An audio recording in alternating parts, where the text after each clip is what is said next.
What's up guys, Matt back again, and this is the Ichiban Kuji Dragon Ball Super Back to the Film. And in today's video, we're going to be reviewing the entire set. Before we dive into the video, please remember to subscribe and hit the bell, like the video, comment your thoughts down below for us to discuss, follow me on my socials, and consider becoming a YouTube member to enter into our monthly giveaways and Discord server so our community can help you on your Dragon Ball figure collecting journey.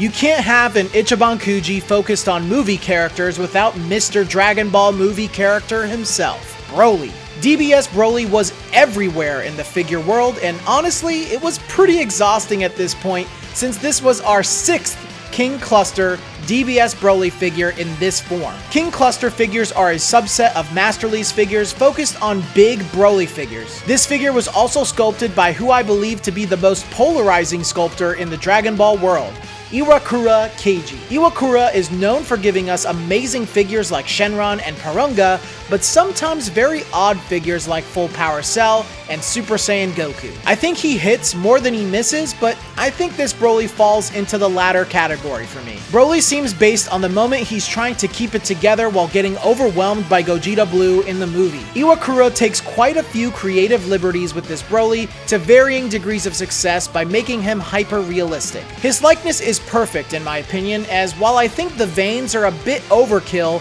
and his hair might actually be a bit too big, Broly still looks pretty true to the character in his face. The entire sculpt is littered with veins all over, which feels a bit overdone for this character. I'm admittedly more of a purist when it comes to the art style of my figures and prefer it when they look closer to their anime or manga source. In the past, when I owned this figure, he had terrible balancing issues, and this one is no different. The way they built his support has him leaning for dear life to his side and makes one of his feet not completely seated on the display under him. My Prize Broly also had an annoying QC issue where his upper body doesn't stay completely snug to his lower body. It's super loose. I do like the details of his Ba's ear and lower body in general though. The figure has some jarring paint and shading too, as the only noticeable shading is on his skin and pants. His Ba's ear and hair look very bland in comparison. I also think the color and application of paint on his skin doesn't look that great and makes the figure look more sunburnt than your average Broly figure. The size and scale of the figure are perfect though, as you'd expect from King Cluster figures. He's huge and takes up a lot of space due to how wide his stance is and the fact that Ba's ear is really flying out from him. I think this Broly comes down to a mixed bag for me. I understand he has a lot of fans, but I just can't vibe with his hyper-realism, and his QC issues have never gone away since the first time I've owned this figure. He's certainly the most unique King Cluster Broly, but that isn't necessarily a good thing. There are plenty of other DBS Brolys that look and feel way better than this one.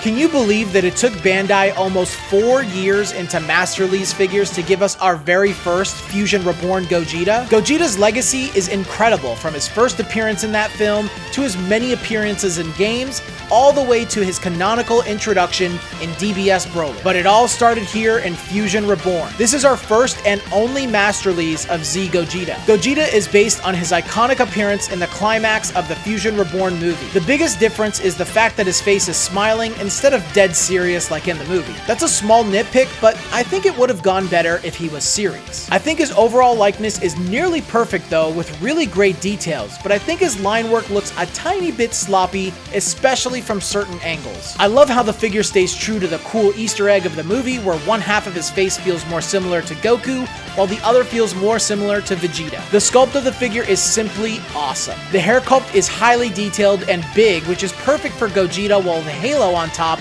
is a wonderful addition that really sells this figure for me. His muscular details look great, and the texturing along his jacket and pants looks awesome. The figure has a very bright yellow for his hair, which is missing some shading though. I think it would have looked a lot more dynamic if it was included, though the rest of his body and pants have dynamic shading to add that depth that I love seeing. This figure is pretty dang tall for a Masterly's figure, but I think that's fitting, as Gogeta is usually depicted as slightly taller than Goku in the anime and manga, or at least in some video games. He pairs really well with other figures, even though the later released Janemba figure was too short compared to him. I think this Gogeta figure is really slept on, and while he has a couple of small issues, he's still one of my favorites out there.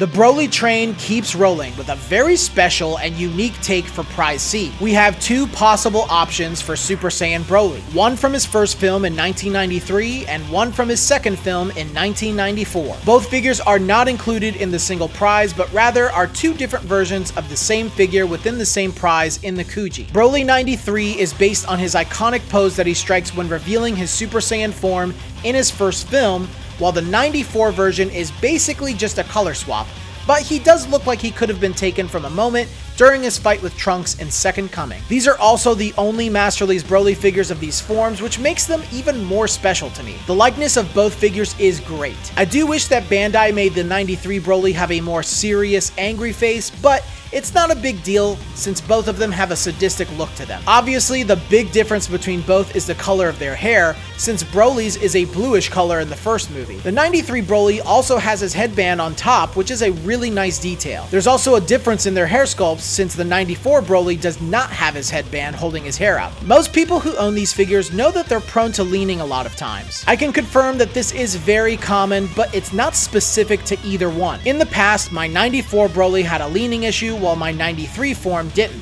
Now, it's the opposite between the two new ones that I got. It's a bit annoying to see them lean, but everything else about their sculpts is perfect. There isn't any shading in their hair from what I can see, but there's plenty of great uses of paint and shading everywhere else on them, like their skin, clothes, and metallic gold parts. The 94 Broly also has some nice attention to detail by including his scar from Goku on his stomach and back. Both figures are a great height for Broly and scale very well with Master Lee's figures. I understand these Broly figures tend to have the leaning issue that turns most people off, but there are ways to deal with that, or you could get lucky with a non-leaning one. I think these are some of the most unique and best Broly figures you can get to this day.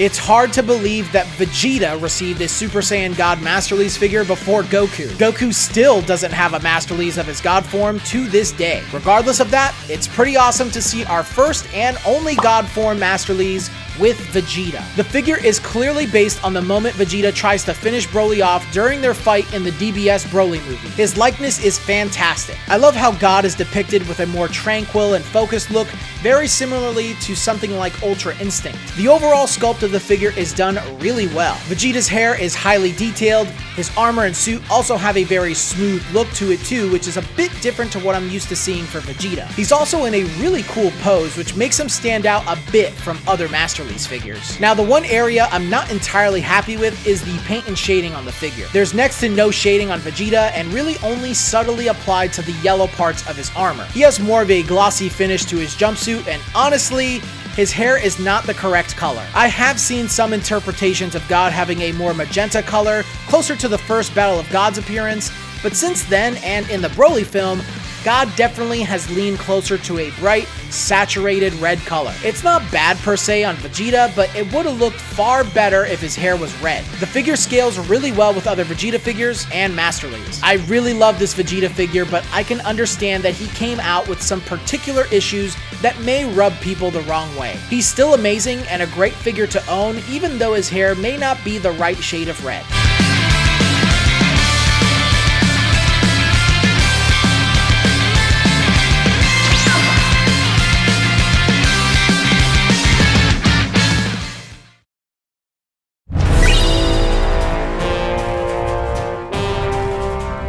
Frieza was just starting to get more figures in the Masterly space, and what better option than to make Golden Frieza a figure. Golden Frieza was a big reveal in the Resurrection F movie, as many fans were wondering how he was going to face Goku and Vegeta after all of these years. This is our first and only Masterlies of Golden Frieza. The figure seems based on this Dokkan art from what I can tell, as I don't remember him striking this pose during any of the Dragon Ball movies. Frieza's likeness is probably the one area I have some issues with. It looks good for the most part, but his eyes have been painted in far too high, so they're cut off for the most part. It makes it really difficult to get a good grip of his expression, so it falls a bit flat in my opinion. Other than that, I think he looks okay at best. The sculpt is really well done though. Frieza looks really solid and balanced with great attention to detail with all of his muscles, tail, and fitting pose. The figure is colored completely gold and glossy to emulate the shiny look of the Golden Frieza form. There really isn't much shading from what I can tell, but that's due to the fact that he's completely glossy. I love the coat of paint they chose for his purple and gold spots, so I think it's a perfect looking figure from a painting perspective. Frieza is also one of the shorter Masterlies figures out there, but he's perfectly sized since Frieza is a short fellow and scales well with other Masterlies figures. I have a soft spot for this Golden Frieza since he's the only one we have, but I understand that his likeness fell a bit short of expectations. I still think he's a great pickup if you can overlook that issue.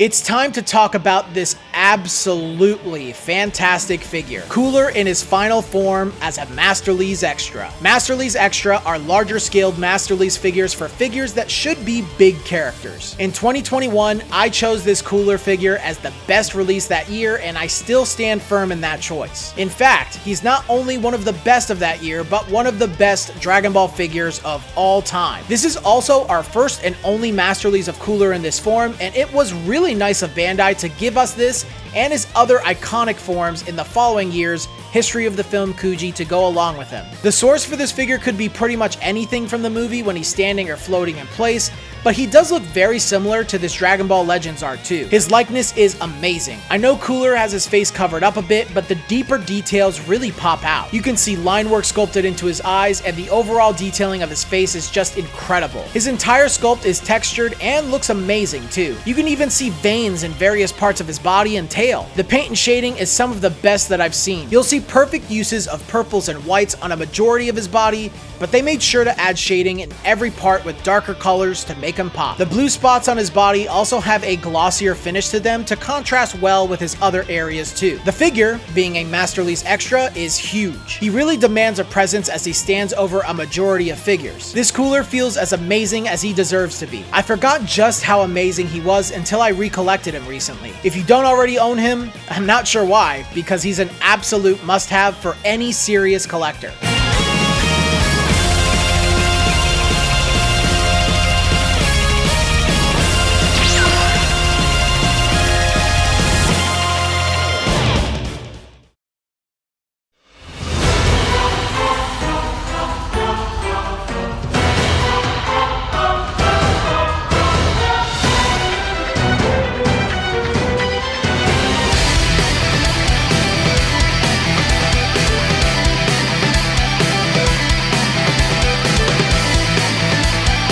We have reached our last one prize of this set, and it's unfortunately a recolor of my least favorite Broly figure in this set and in general. This Broly recycles all of prize A and changes just a few areas. His hair and lower body all have a glossy and metallic look to them, which is something Iwakura seems to do pretty often with his last one prize figures. I mean, we've just seen him do this in Omnibus Brave. In a world where we already have enough DBS Brolys in King Cluster and enough Brolys in this set, this last one prize just felt so unnecessary. I will say that I think I prefer this one over prize A, since the lack of shading on prize A is improved by giving it a metallic finish. My last one prize also seems to have a better sculpt from a quality perspective, because he doesn't fall over nearly as much as my prize A, and his upper body fits a lot more snug to the lower body. I don't think there's anything that remarkable about this figure, and he feels more like a bonus or an afterthought rather than a highly desirable last one prize.